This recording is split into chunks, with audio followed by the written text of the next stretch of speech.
warahmatullahi wabarakatuh. Waalaikumsalam warahmatullahi wabarakatuh.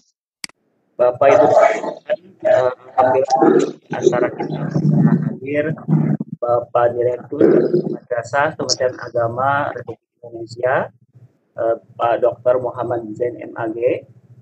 Alhamdulillah di sela-sela kesibukannya Pak Direktur menyempatkan untuk bisa berdiskusi bersama kita untuk memberikan informasi tentang kegiatan asesmen kompetensi guru, kemudian asesmen kompetensi kepala dan asesmen kompetensi pengawas yang pada tahun ini digulirkan oleh Pendis, yaitu di GTK. Alhamdulillah ini bersama host Hendra Dermawan dari Man Kota Cimahi, kemudian akan didampingi oleh Ibu Magagar kita, itu Ibu Nenden Tristasri dari MTSN 2 Sukabumi. Untuk saya silakan kepada Ibu memandu kegiatan ini. Silakan Ibu Nenden. Terima kasih Pak Hendra. Assalamualaikum warahmatullahi wabarakatuh. Waalaikumsalam. Bismillah, alhamdulillah, wassalatu wassalamu ala rasulillah, wa ala alihi wa sahbihi wa mawalah. Puji dan syukur, marilah kita panjatkan kehadirat Allah Subhanahu wa Ta'ala. Sholawat beserta salam semoga tercurah pada Nabi besar Muhammad Sallallahu Alaihi Wasallam. Alhamdulillah, pada kesempatan kali ini, hari Selasa, tanggal 6 Oktober tahun 2020, kita dapat berkumpul bersama melalui Room Wibek GTK Madrasah Kemenag Republik Indonesia. Sebelum kita mendengarkan paparan dari narasumber kita, yaitu Bapak Dr. Muhammad Zain MAG, selaku Direktur GTK Madrasah, perkenalkan, saya Nenden Sri Sulastri sebagai moderator dari MTSN 2 Sukabumi dan Pak Hendra Darmawan sebagai host dari Man Kota Cimahi. Baik Bapak dan Ibu sekalian, saya akan memaparkan dulu CV dari Bapak Direktur GTK.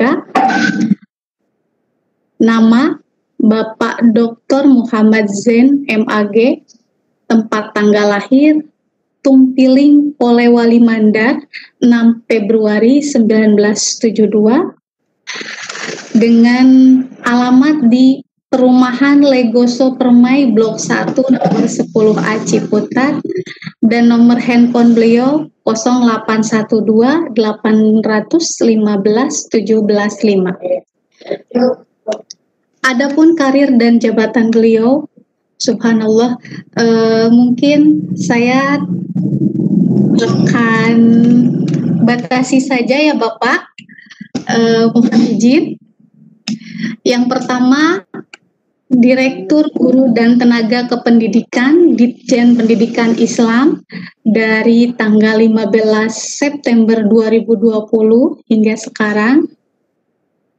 Kemudian Kepala Puslitbang Lektur Hasanah Keagamaan dan Manajemen Organisasi Badan Litbang dan Diklat Kementerian Agama Republik Indonesia dari tanggal 22 Desember 2017 sampai dengan 15 September 2020. Kemudian sebagai Kepala Kasubdit Penelitian, Publikasi Ilmiah dan Pengabdian pada Masyarakat Diktis Ditjen Pendidikan Islam.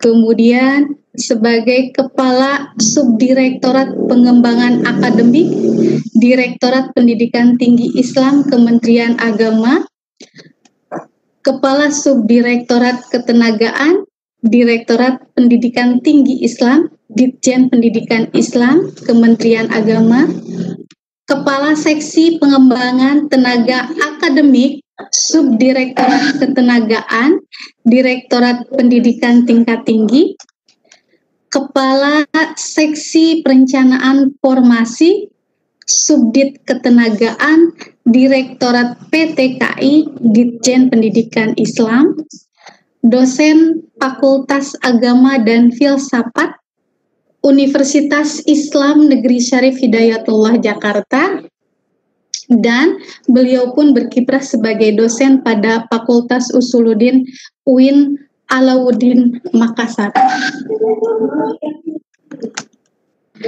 Riwayat pendidikan beliau tahun 1984 SD Negeri 031 Tumpili, kemudian MTS-nya di MTS Bonde Campalagian, Man Polmas, kemudian S1-nya di IAIN Alauddin Makassar, S2-nya program pasca sarjananya di UIN Sunan Kalijaga Yogyakarta, dan doktoral program pasca sarjana UIN Sunan Kalijaga Yogyakarta. Beliau juga mengunjungi beberapa perpustakaan di Mesir dan juga berkesempatan untuk sudah mengunjungi Mesir dan juga Perancis dan juga Belanda dan juga Belgia ya Bapak ya. Ini karir atau karir beliau yang pertama, beliau juga memimpin delegasi 10 dosen PTKI untuk program Daurah Al-Luquh, kemudian bersama tim SILE berkunjung ke Gulf University Ontario, Kanada, kemudian juga ke Istanbul dan menampingi Profesor Abdurrahman Mas'ud PhD. Karya dari beliau juga seorang penulis, adapun bukunya yaitu Membangun Keluarga Humanis, kemudian Sahabat Juga Manusia, Dekonstruksi Sakralitas Sahabat Nabi, dan Tinjauan Sosio-Antropologis. Beliau juga sebagai editor dari beberapa buku, diantaranya yaitu dari karya Profesor Dr. Haji Al-Qadri Azizi, kemudian Profesor Dr. Kiai Haji Sahabuddin, dan masih banyak lagi yang lainnya. Dan beliau pun juga seorang blogger dan juga pecinta Jalaluddin Rumi. Tiada hari tanpa membaca Rumi. Baik, Bapak dan Ibu, itu asesmen CV dari narasumber kita. Adapun materi kita kali ini adalah penjelasan tentang asesmen kompetensi guru, asesmen kompetensi kepala, dan asesmen kompetensi pengawas. Asesmen kompetensi ini merupakan salah satu langkah yang ditempuh oleh Kementerian Agama Republik Indonesia dengan tujuan meningkatkan kualitas guru, kepala madrasah, dan juga pengawas di lingkungan Kementerian Agama. Baik Bapak dan Ibu, tentunya kita sudah penasaran dari materi ini, dan materi ini terus terang Pak, kami sangat menunggunya sejak sekian lama. Alhamdulillah, mungkin Bapak dapat menjelaskan lebih detail tentang AKG, AKK, dan juga AKP ini. Selanjutnya, marilah kita dengarkan materi dari Bapak Direktur GTK Madrasah, Bapak Dr. Muhammad Zain FAG. Untuk waktunya kami persilahkan Pak. Terima kasih Mbak Nendeng Silastri ya. Assalamualaikum warahmatullahi wabarakatuh. Waalaikumsalam warahmatullahi wabarakatuh. Salam sehat, salam sukses semuanya. Amin, amin Pak. Saya melihat ini sudah ada 144 lebih ya. Ini mohon maaf Bapak, yang ada di Webek belum ditambahkan dengan yang di streaming YouTube. Berapa banyak? Sudah dicek ya? Yang di streaming YouTube mungkin saya minta bantuan Bapak Abdurrahman. Saat ini 104, Pak. 104, berarti kurang lebih ada 285 Bapak. Ya, Terima kasih sebagai moderator. Alhamdulillah. Alhamdulillah wala haula wala quwata illa billah. Wassalatu wassalamu ala Rasulillah wa ala alihi wa sahbihi wa wala wa ba'du. Yang saya hormati dan saya apresiasi kawan-kawan dari Asosiasi Guru Biologi Indonesia, se-Jawa Barat ya. Saya hormati semua guru-guru kita.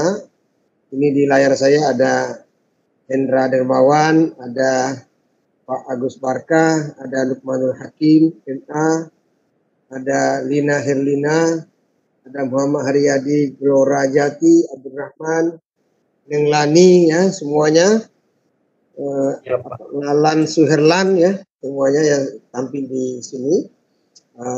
Pertama saya bersyukur, berterima kasih atas inisiasi yang luar biasa ini di tengah-tengah pandemi COVID-19 kita masih bisa bersilaturahim.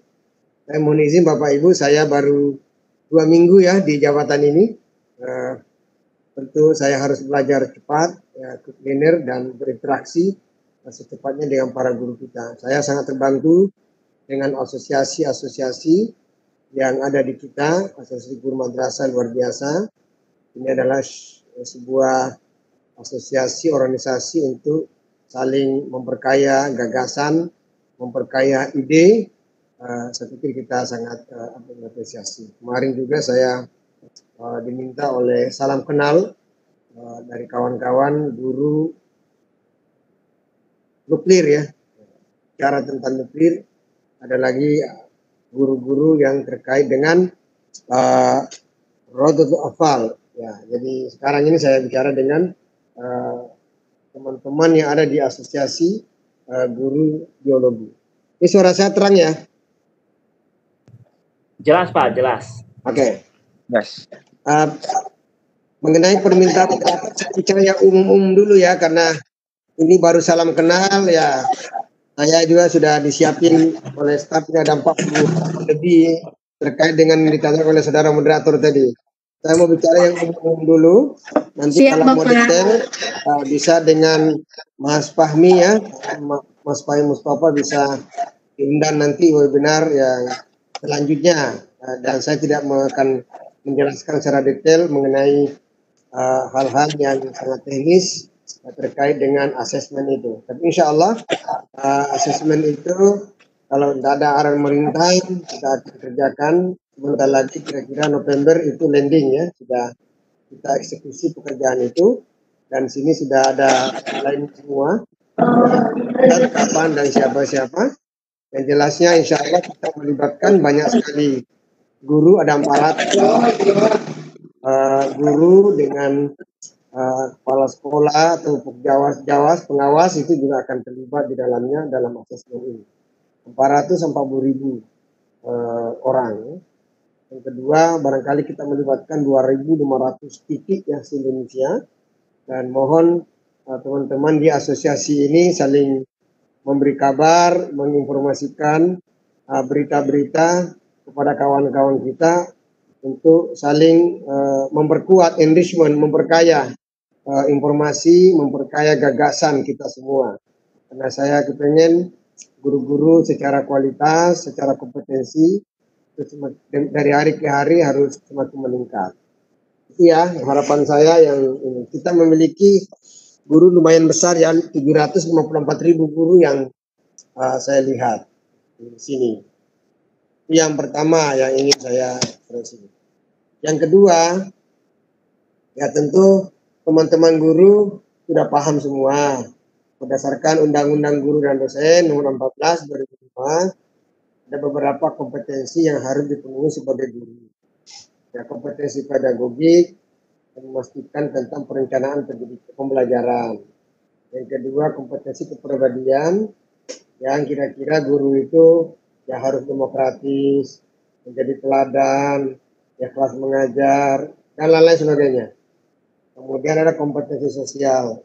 Guru itu yang mengerti budaya, mengerti komunikasi, bisa bekerja sama dengan pihak-pihak lain, bisa bekerja sama dengan suku-suku yang berbeda, bisa bekerja sama dengan orang yang berbeda agama sekalipun. Dan yang keempat, ya tentu ini memiliki komponen yang besar, yaitu kompetensi profesional. Jadi guru kita yaitu untuk terkait dengan penguasaan konten ilmu pengetahuan sesuai dengan bidang yang ditekuninya. Yang kedua, ya mengerti tentang teknologi IT, ya bagaimana mereka bisa membuat sebuah konten-konten pembelajaran yang menarik, mudah dipahami oleh peserta didik kita. Kemudian, ya tentu ini guru-guru profesional, itu maknanya kita melakukan asesmen. Saya sebagai pegawai sudah berkali-kali di asesmen. Di asesmen sebagai eselon 3, di asesmen sebagai calon eselon 2. Kemarin juga saya ikut untuk asesmen untuk calon eselon 1, ya tidak lolos, tidak besar. Jadi asesmen itu sebuah keniscayaan, sebuah proses-proses yang kita harus lalui, harus kita lewati. Itu adalah persoalan natural, persoalan biasa sebagai ASN, sebagai guru profesional. Jadi santai aja, itu biasa saja. Apa yang kita kerjakan, apa yang kita alami, itulah yang akan kita di asesmen itu begitu itu. Yang jelas saya berpesan kepada semua kawan-kawan, jadilah kita menjadi sebagai manusia otentik. Didiklah peserta didik itu menjadi manusia yang mempunyai integritas. Peserta didik kita memiliki manusia otentik. Kira-kira kalau bahasanya Mas Nadiem Makarim, manusia merdeka. Ini yang diperlukan oleh bangsa ini dalam membangun peradaban kita di Indonesia. Kita harus memiliki peserta didik yang nantinya sebagai manusia-manusia merdeka, manusia-manusia otentik. Itu pesan saya yang kedua. Yang ketiga, pesan saya adalah tugas guru, tugas profesional guru adalah bagaimana memantik curiosity seorang peserta didik. Keingin tahuan anak itu harus jangan sampai guru itu ya harus membangkitkan kreativitas siswanya, harus bisa memantik ide-ide imajinasi peserta didik kita itu.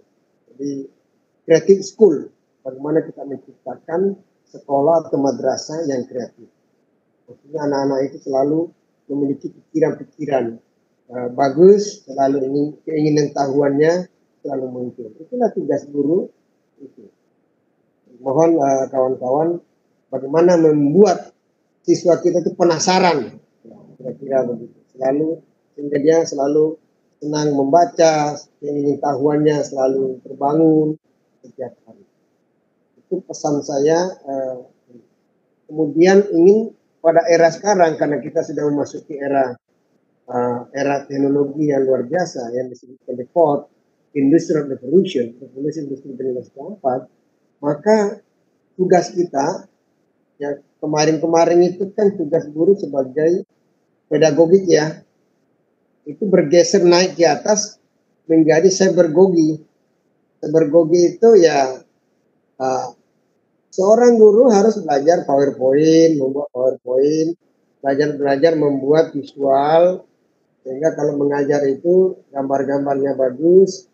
Nah, kalau perlu ya ada video-video yang kira-kira bisa memantik visual intelligence, kecerdasan gambar, kecerdasan visual siswa-siswi kita. Itu penting sekali. Jadi karena tugas guru yang memang tidak sederhana, tugas profesional. Nah, guru ini kan profesional. Jadi seperti dokter ya. Dokter itu juga profesional. Kalau ada orang sakit flu, ya dikasih obat yang pas. Sama juga dengan guru profesional. Kalau ada anak ahli menghitung, ya dia harus memastikan bahwa anak itu belajarnya bagus, kemudian anak itu bisa mengembangkan potensi atau kemampuan di bidang matematika atau bidang biologi. Anak ini suka tentang bakteri, belajar tentang virus, belajar tentang binatang-binatang kecil. Nah, saya pikir ini penting seorang guru menciptakan konten-konten pembelajaran yang konten itu bisa memantik ide-ide atau gagasan dari seorang siswa. Saya kan kebetulan anak saya itu suka juga biologi. Nah, saya tanya, apa yang menarik di biologi? Apa yang perlu diperbaiki? Nah, itu Abah katanya, di biologi itu kan ada buku induknya ya, Campbell Ritchie itu. Buku induk itu besar, tebal, itu bagus katanya, karena semua sudah masuk detail-detail di buku Campbell Ritchie. Tetapi karena sangat detail, bukunya tebal banget. Bagus sekali katanya kalau buku itu dibikin tipis-tipis, ada semacam panduan, semacam modul yang kira-kira anak itu tertarik. Ya seperti Y ya, buku Y itu kan menarik sekali, bisa memantik anak tertarik ya kepada anak-anak kita. Itu yang ketiga yang ini saya pesan dalam temu yang sangat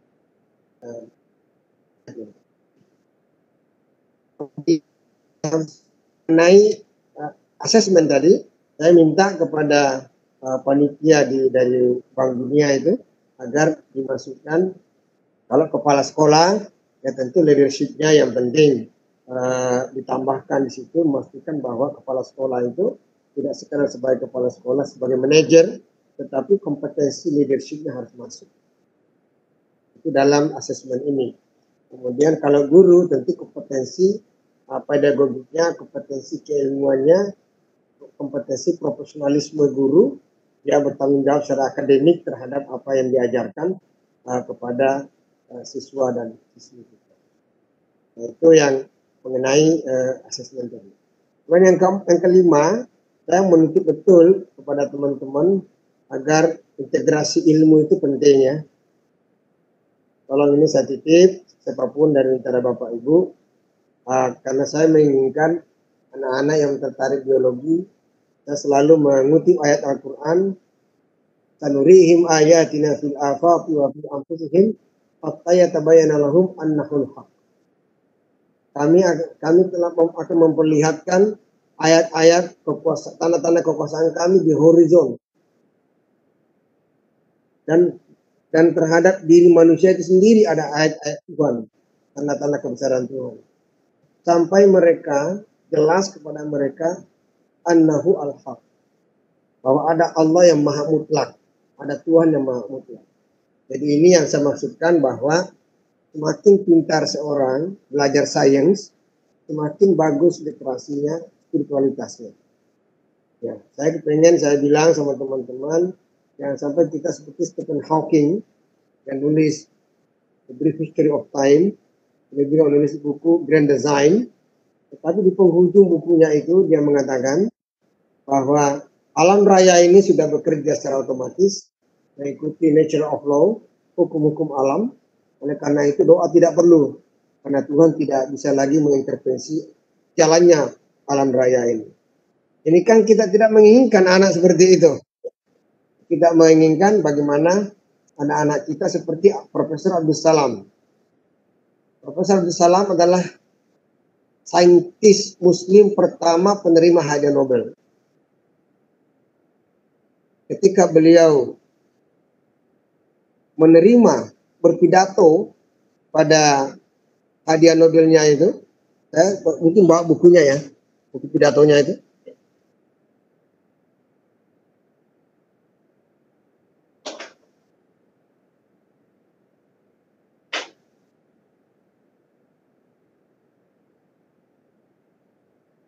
Ini ada buku pidato tipis ya, pidato inaugurasi Profesor Abdul Salam ketika beliau menerima hadiah Nobel kimia ya. Nah, beliau itu, dan beliau membaca apa? Beliau membaca ayat Al-Quran ketika beliau melakukan pidato inaugurasi dan mengutip ayat Al-Quran surah Al-Mulk itu yang sering sekali dibaca oleh para imam, itu. Lalu beliau mengucapkan itu ayat surah Al-Mulk ayat 3 sampai ayat 4. Ma tara fi khalqir rahmani min tafawut farji'il basara hal tara min futur tumarji'il basara karratan yang qalib ilakal basara khasi'an wa huwa hasir.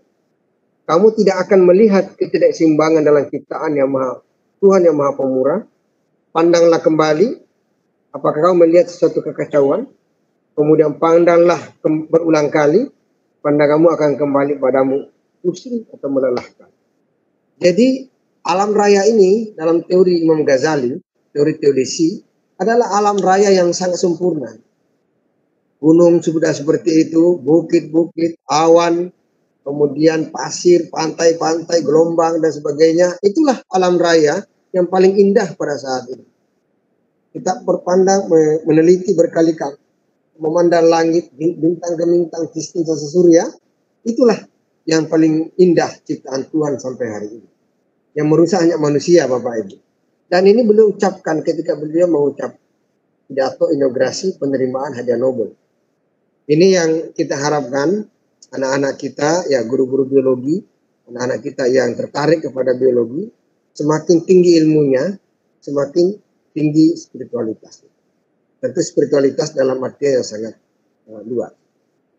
Umpamanya saja sekarang kita kena virus ya, nah, virus corona ya. Nah, ada orang menyebut-nyebut dalam Al-Quran sudah ada ayatnya, innallaha la yastahyi ayyadriba masalan ma ba'udatan fama fawqaha faman ladzina amanu faya'lamun anal haqqu min rabbihim wa man ladzina kafaru fayaquluna ma'adza aradallahu bihadza masala yudillu bihi katsiran wa yahdi bihi katsiran wa may yudillu bihi illal fasiqin. Jadi ya ini yang begini-begini penting menjadi kesadaran bersama itu. Bukan maksud saya integrasi ilmu ayatisasi, tidak. Ketika teman-teman biologi belajar anatomi tubuh, ya ingatlah Ibnu Sina. Ibnu Sina adalah seorang ulama besar yang lahir pada abad 10 dan 11 Masehi. Dan beliau adalah merupakan bapak anatomi dunia. Kalau kita baca bukunya Al-Qanun fi Tibbi, maka beliau sudah menjelaskan sangat bagus teori-teori tentang anatomi tubuh. Yang berbeda dengan Barat adalah beliau kalau menjelaskan anatomi tubuh itu fungsi-fungsinya ada, tapi tidak menggambar alat kelamin. Beda kalau kita belajar buku anatomi dari Barat, kelamin juga digambar sedetail-detailnya. Jadi Ibnu Sina itu mempertimbangkan etika yang luar biasa. Jadi ya saya tidak meminta teman-teman ayatisasi, tapi saya juga tidak meminta teman-teman untuk nostalgia terhadap Renaissance Islam pada abad pertengahan itu. Tetapi kita harus ada spirit keilmuan saintis Muslim pada saat itu. Ketika menciptakan sebuah teori-teori baru, beliau mengatakan Subhanaka Rabbana ma khalaqta hadza batila. Subhanaka faqina adzabannar. Jadi begitu menemukan teori baru, dia tidak mengatakan saya hebat. Beliau mengatakan subhanallah. Ma khalaqta hadza batila. Tidak ada satupun ciptaan Allah di muka bumi ini yang diciptakan secara sia-sia. Semua ada manfaatnya, semua ada hikmahnya. Ini yang kita harapkan sepertilah saintis Muslim pada zaman kejayaan mereka. Jadi tidak sombong, tapi mereka itu semakin tebal ketakwaannya kepada Allah. Mengenai teori evolusi Darwin ya kan. Kalau kita baca Rasail Khanus Safa 7 jilid itu bukunya, itu sudah dicapkan di situ mengenai teori-teori evolusi sudah ada di situ. Syekh Muhammad Abdul dan Tafsir Al-Manar juga sudah menyebutkan itu. Jadi ya yang begini-begini perlu kita menjadi refreshing lagi, recharging lagi supaya teman-teman bisa. Orang kalau bicara tentang teori-teori apa itu? Teori-teori Kopernikus Sebetulnya jauh sebelum Kopernikus hadir sudah ada Abu Raihan Al-Biruni. Orang sudah jauh lebih bagus. Beliau sudah bisa menghitung jarak bumi itu, menghitung sistem tata surya, menghitung kiblat dan sebagainya. Abu Musa Al-Khwarizmi pencipta angka 0. Al-Khwarizmi itu kan algoritma ya Pak ya, bahasa Inggris ya. Itu sudah luar biasa, jauh. Makanya Mark Zuckerberg pencipta Facebook mengatakan, saya heran dunia sekarang, anak-anak muda sekarang di dunia mengidolakan saya sebagai seorang penemu Facebook, tetapi orang yang sangat saya kagumi adalah Abu Musa Al-Khwarizmi. Yang begini-begini harus kita tanam kepada peserta didik kita agar mereka itu tidak buta sejarah, bahwa sebelum Eropa maju, pengetahuan yang terpendam filsafat Yunani, matematika, kedokteran dari Cina dan India sudah tenggelam dalam rawa-rawa sejarah kemanusiaan. Umat Islam semenjak abad 8 sampai abad ke-13 sampai abad 15 jatuhnya Ottoman Empire, itu selama 800 tahun sudah mengembangkan ilmu pengetahuan yang luar biasa, yang menjadi jembatan peradaban yang temuan-temuan modern hari ini. Jadi itu jangan loncat dari Yunani langsung ke Barat, enggak. Ada termin waktu 800 tahun di mana umat Islam mengembangkan pengetahuan yang luar biasa, ditandai dimulai dari Baitul Hikmah di Baghdad pada masa Khalifah Harun Rashid dan masa Al-Ma'mun. Jadi bukan nostalgia, tetapi continuity keilmuan itu harus ada. Ini yang saya minta guru-guru biologi bisa mengembangkan itu tanpa mengurangi rasa hormat kita terhadap temuan-temuan. Yang terakhir, karena ini terkait dengan guru biologi, saya meminta betul, barangkali memang kita harus membangun kesadaran baru, tradisi akademik baru di era sekarang ini.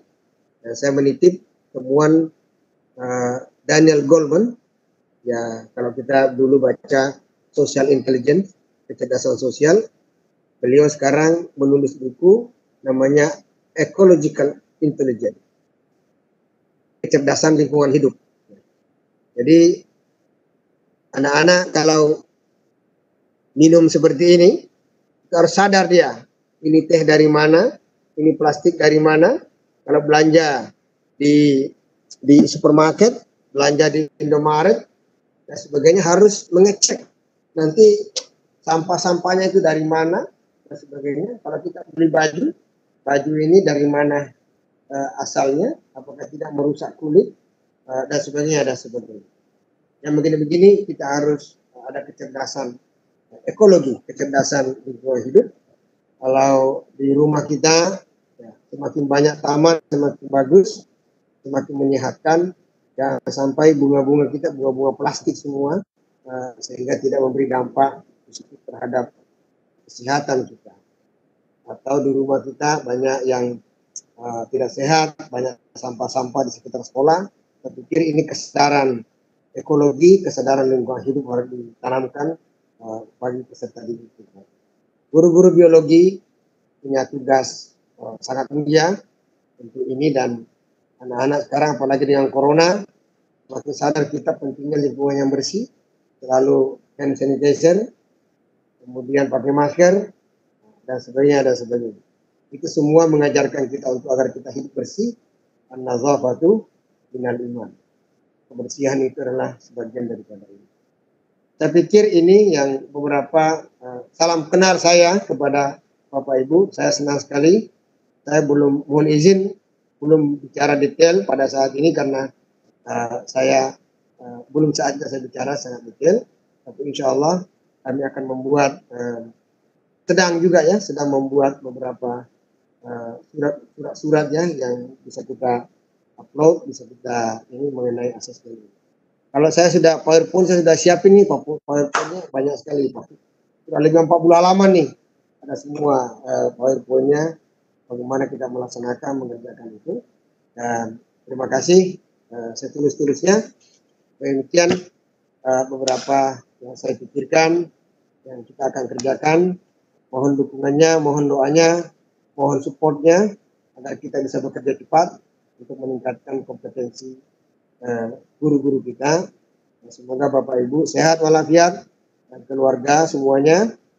Sudah lebih 200 orang yang ikut berpartisipasi dan mudah-mudahan ini adalah pertemuan yang penuh kenangan, yang menyenangkan dan kita saling percaya pengalaman, gagasan dan semoga asosiasi guru biologi ini semakin sukses, semakin dekat dengan anak-anak kita. Demikian, ridwan nas, kepuasan manusia adalah sesuatu yang dicapai. Layu berabukulu, sesuatu yang tidak bisa dicapai semuanya, jangan ditinggalkan semuanya. Mohon maaf dari kita. Assalamualaikum warahmatullahi wabarakatuh. Waalaikumsalam warahmatullahi wabarakatuh. Bapak, mungkin saya mohon izin menyampaikan yang hadir di dalam room ini tidak hanya asosiasi atau perkumpulan dari guru biologi Jawa Barat saja, Pak, tapi sebetulnya ini dari beberapa yang lainnya, diantaranya juga ada dari guru MI, kemudian guru MTS juga, termasuk saya Pak, saya juga guru MTS, kemudian guru MA, ada juga kepala-kepala madrasah Bapak, dan juga di yang duduk di panelis juga Bapak, itu saya perkenalkan ada beberapa orang pengawas juga. Dan Bapak dan Ibu di sini semua mungkin antusias, sangat antusias sekali dengan kegiatan hari ini yang diinisiasi oleh MBB.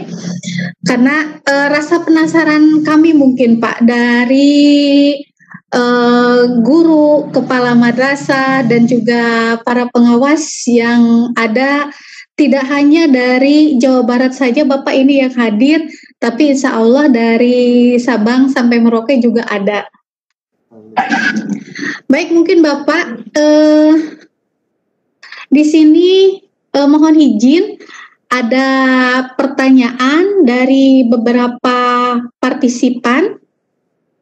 Bisa Pak ya? Ya, silakan. Oke. Yang pertama mungkin saya bacakan dulu dari chat. Baru kemudian nanti saya akan ke yang raise hand. Kita yang dari chat dulu Pak. Ini dari Pak Budi Santosa dari Kudus, Jawa Tengah. Selamat sore Pak Budi Santosa, ini yang sudah ada di dalam mungkin. Izin bertanya, pertanyaan yang pertamanya itu ya adalah apakah nilai AKG itu akan mempengaruhi tunjangan profesi guru Pak? Itu yang pertama. Kemudian yang kedua, kapan program PPG mulai dilaksanakan kembali? Hanya dua dulu Bapak, sementara mungkin nanti akan ada pertanyaan yang lainnya. Silakan Pak, langsung saja. Terima kasih. Saya belum memiliki regulasi mengenai hasil asesmen ini, tapi asesmen itu baik. Asesmen itu pasti baik, tidak usah ditakuti, diikuti saja, belajar yang bagus, ditulis apa yang ada, pasti itu bagus. Itu ya itu. Jadi dan mengenai apa namanya secara umum ya, secara logika amanat Undang-Undang Guru dan Dosen nomor 14/2005 itu kan ada 3K, peningkatan kualifikasi guru dan dosen, kualifikasi pendidikannya, peningkatan kompetensi guru dan dosen, dan yang ketiga ini meningkatkan kesejahteraan guru. Nah, ini hampir terus ini sampai malam itu selalu ada itu oke lah itu. Nah, pasti kalau kita mengambil keputusan itu kita hadir di sini untuk memuliakan guru, untuk menghormati guru. Kita ini bisa bekerja di sini karena jasa-jasa para guru-guru kita. prinsip itu. Insya Allah negara itu harus selalu hadir bersama dengan guru. Jangan khawatir, ikuti aja semua prosedurnya. Pastikan bahwa teman-teman kita yang sudah layak itu mengikuti asesmen ini 440.000 guru. Mengenai PPG, ya, memang kita lagi mengajukan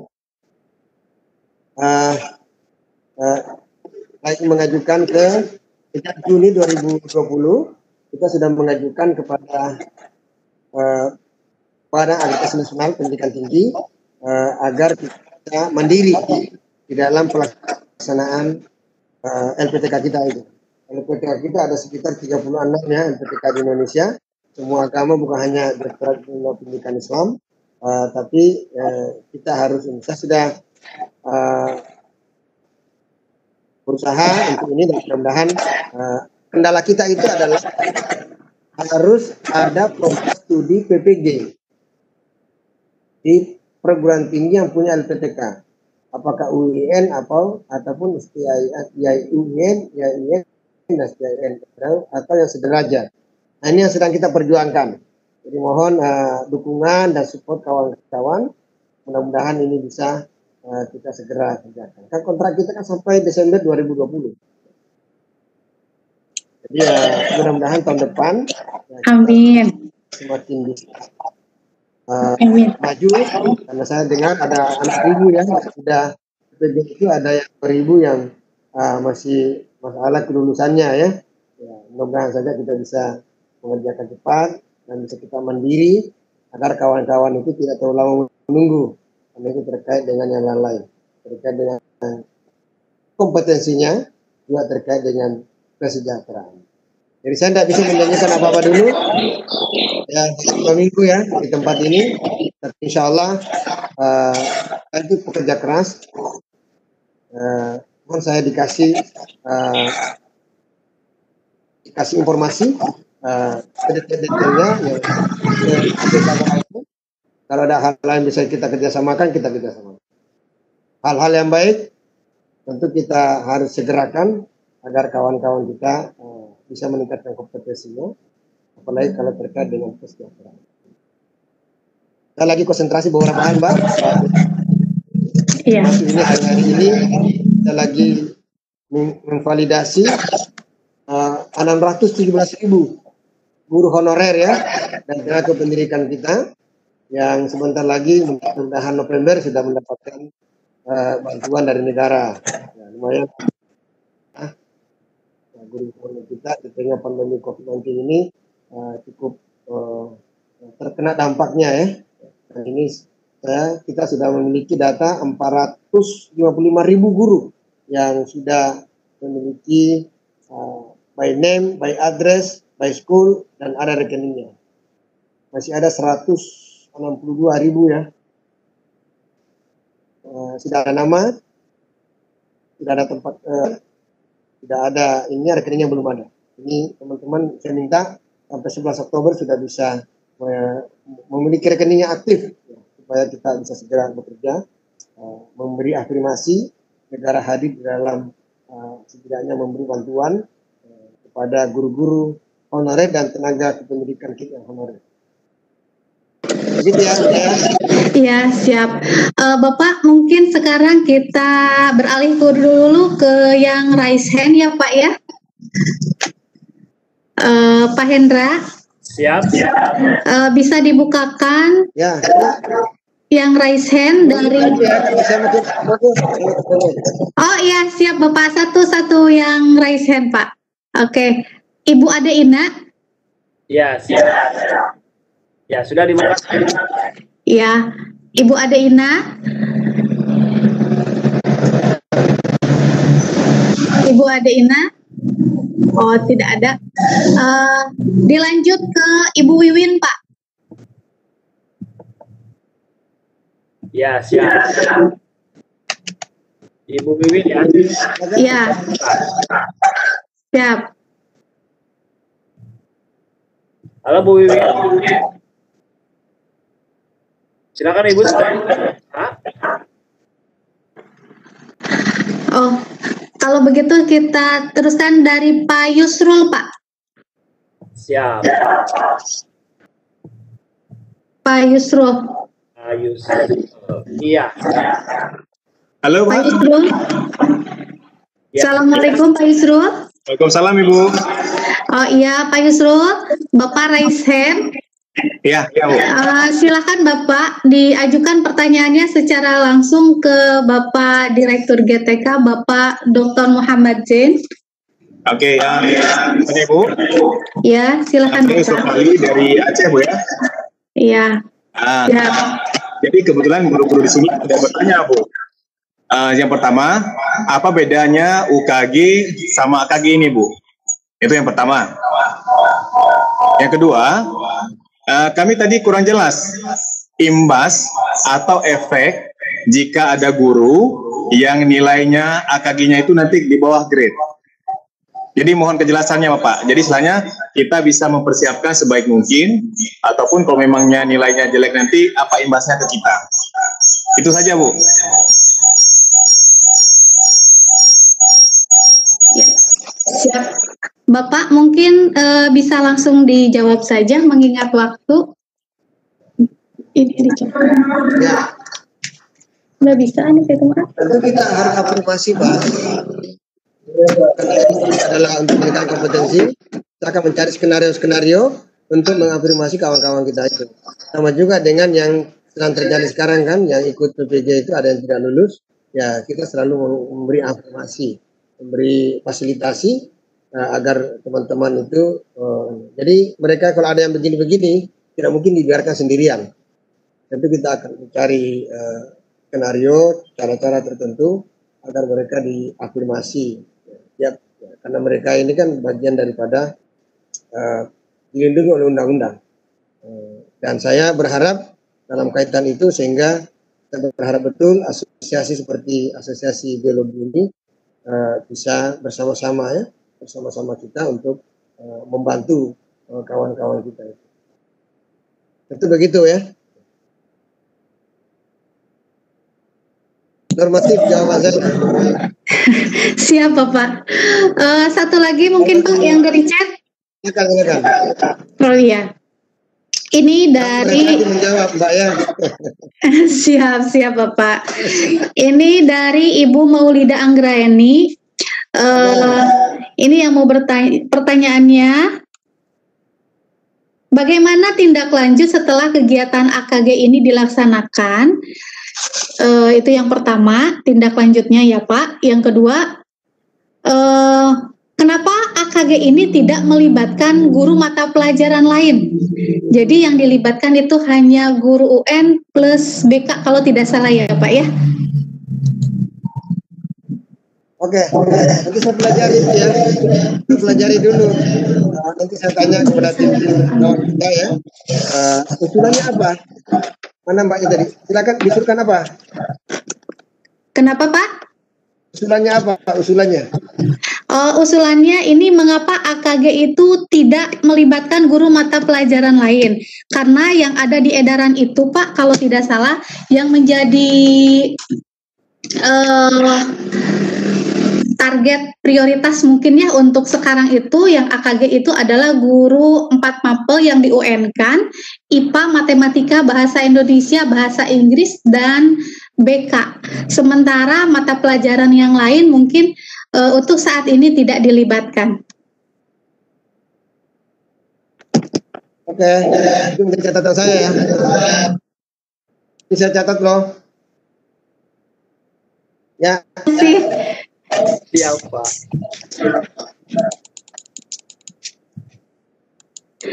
Ini pertanyaannya masih sama Pak katanya. Kok kenapa ini? Besar, tentu melibatkan. Ya. Nih, kemudian pertanyaan selanjutnya Pak, apakah AKG ini diwajibkan bagi semua guru atau hanya bagi yang telah bersertifikasi atau in-passing saja Pak?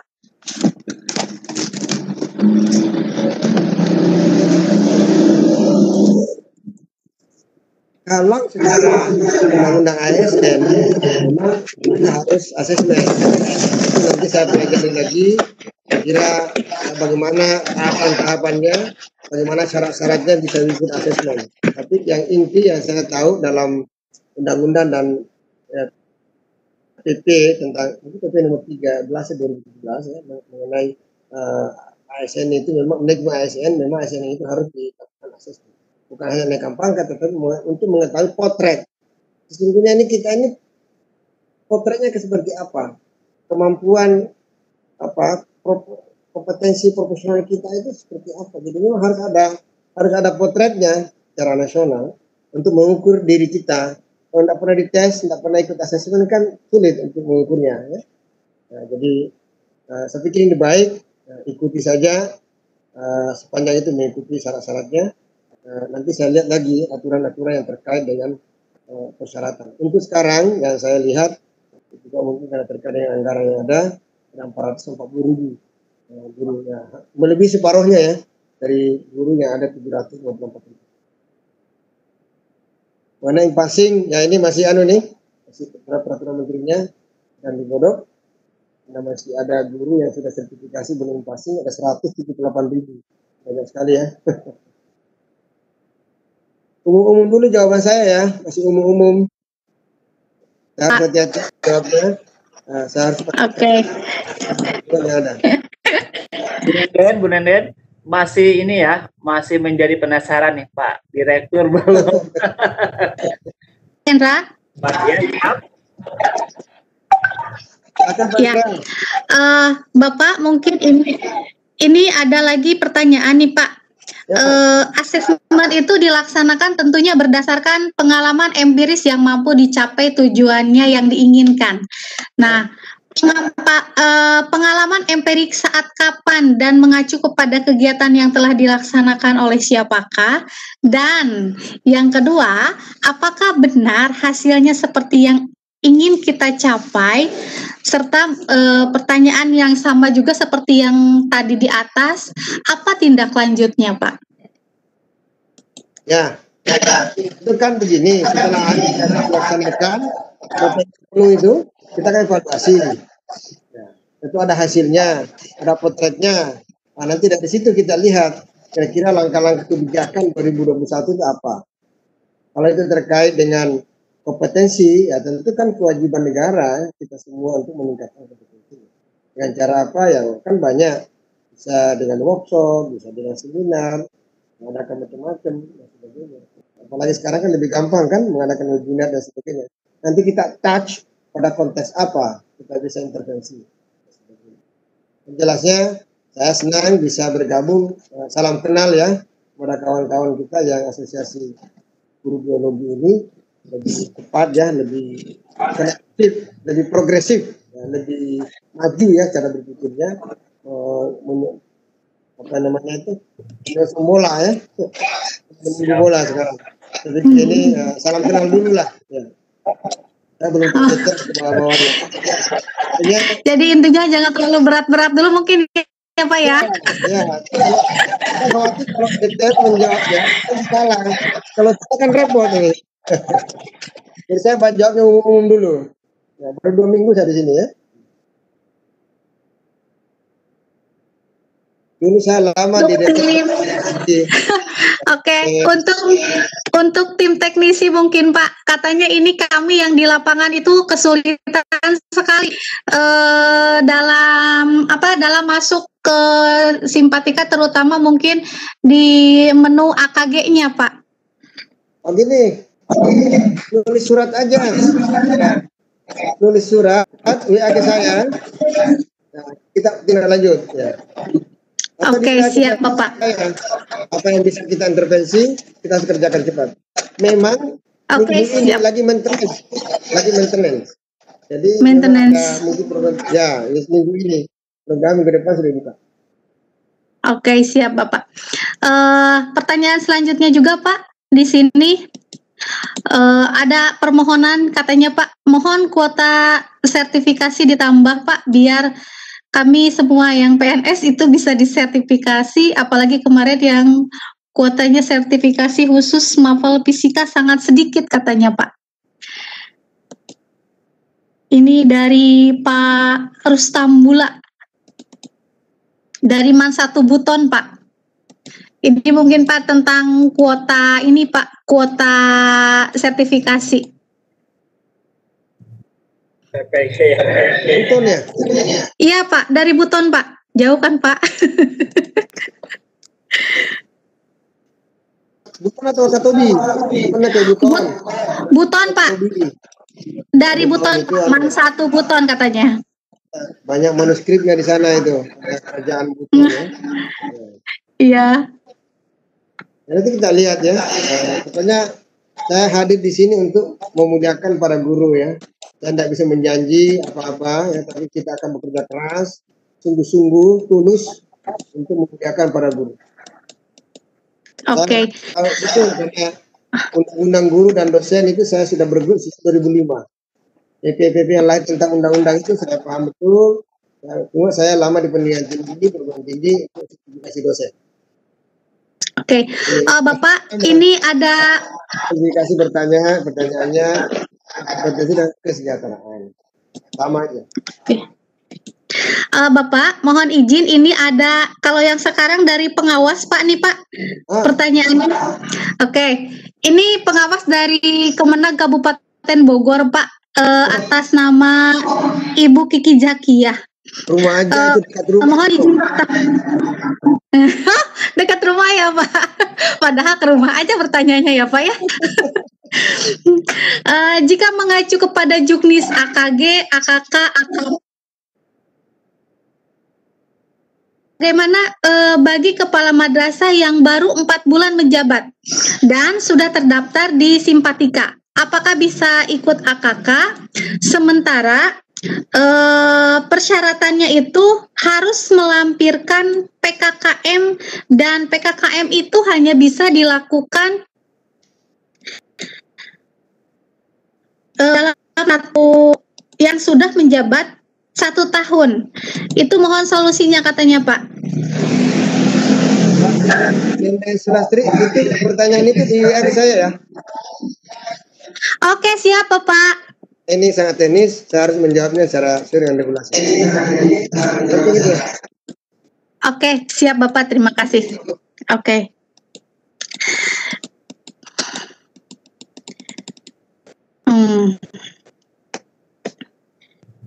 Bu Nenden? Ya, ada.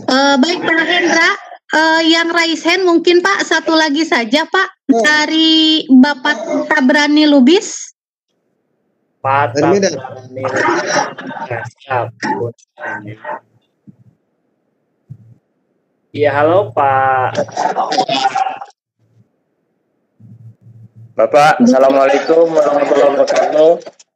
Waalaikumsalam warahmatullahi wabarakatuh. Ada 4 kompetensi yang harus dicapai oleh guru, Pak ya. Ada kepribadian, ada pedagogik, ada sosial, satu lagi ada akademik. Yang saya tanyakan dalam kaitannya dengan ini Pak, dengan kinerjanya. Ada nggak indikator masing-masing itu Pak?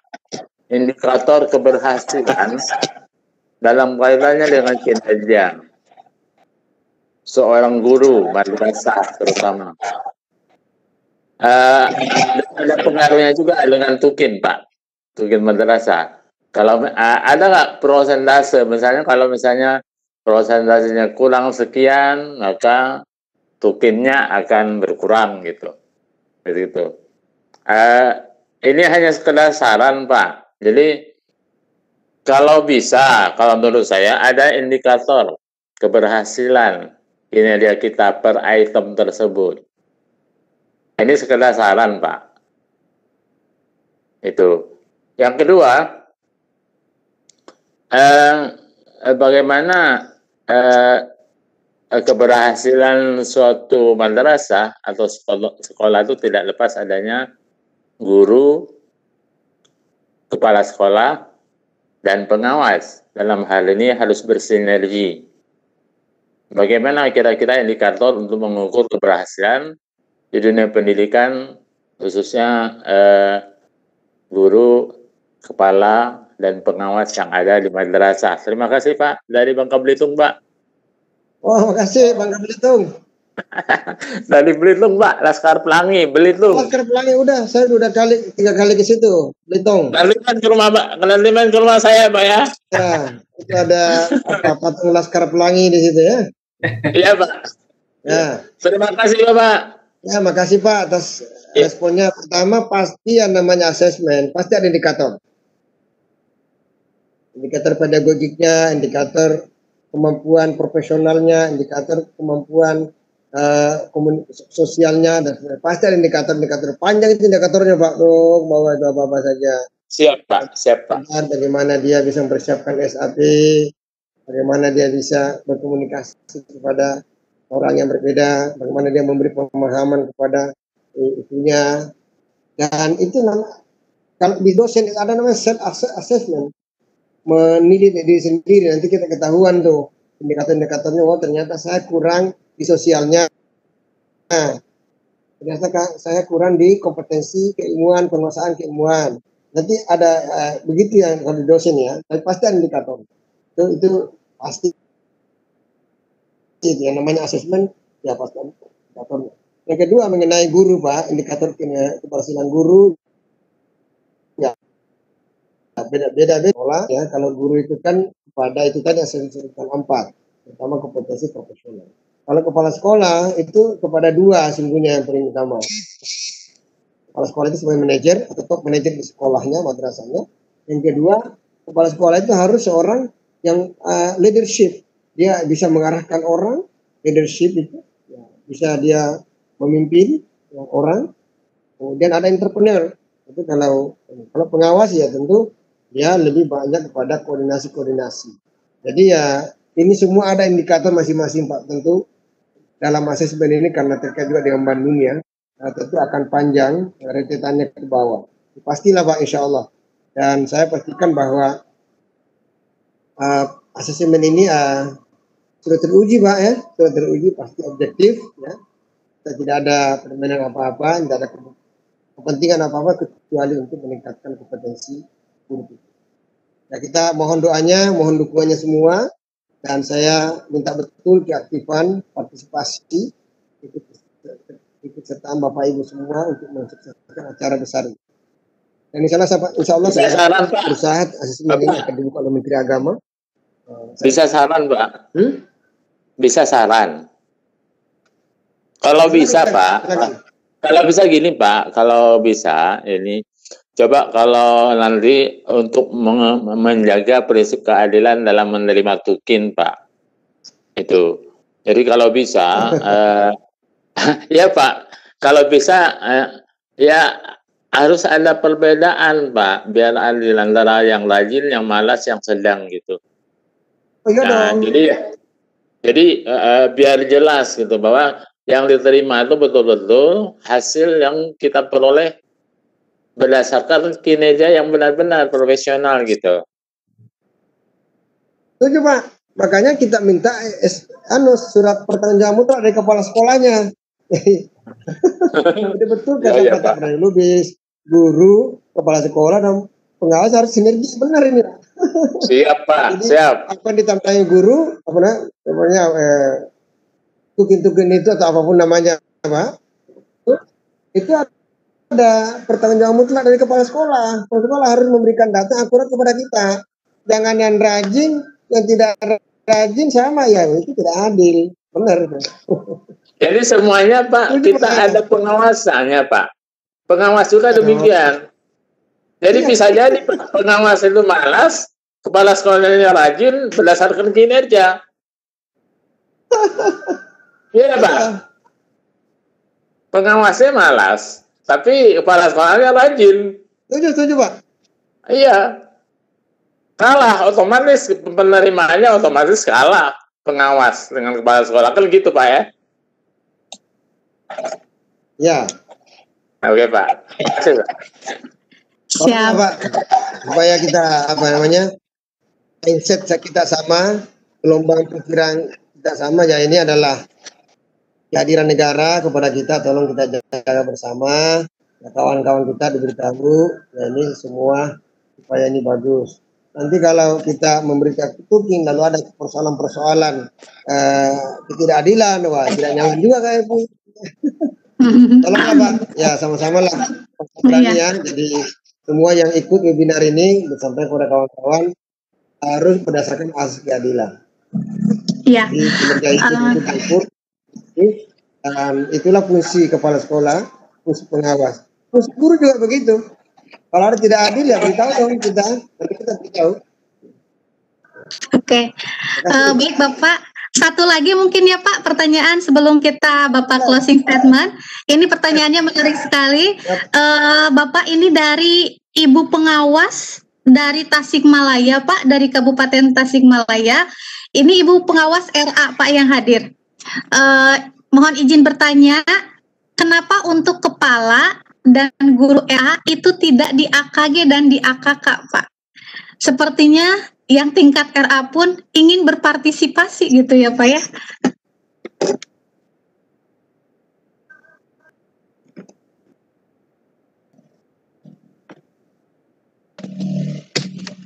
Halo Bapak. Ya. Iya Pak. Ya.